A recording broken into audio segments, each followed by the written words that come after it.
اس سے پہلے کہ ہم یہ بات کریں کہ نئے رائٹرز موضوعات کہاں سے تلاش کریں، یہ جاننا بہت ضروری ہے کہ ادب یا لٹریچر تنقید حیات ہے، یعنی ادب معاشرے پر، زندگی پر تنقید کا نام ہے۔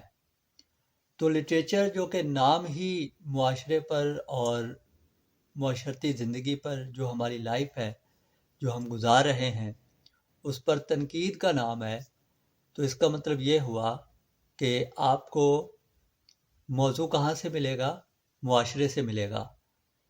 تو ایک ادیب کا مشاہدہ بہت زیادہ مضبوط ہونا چاہیے اور اسے موضوعات معاشرے کے مشاہدہ کرنے سے ملیں گے۔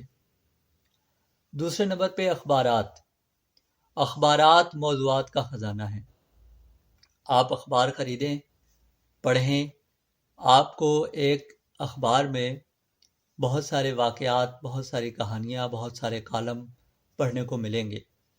تو آپ کو پتہ چلے گا کہ معاشرہ کس سمت جا رہا ہے، معاشرے میں کیا ہو رہا ہے، آپ کو آگاہی حاصل ہوگی اور آپ کو موضوعات بھی ملیں گے کہ اب مجھے اس موضوع پر قلم اٹھانا چاہیے۔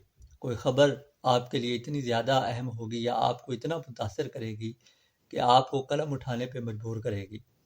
تو اس لیے معاشرے کا مشاہدہ کریں اور اخبارات کا خاص طور پہ مطالعہ کریں، تو آپ کے ذہن میں نئے سے نئے موضوعات پیدا ہوں گے۔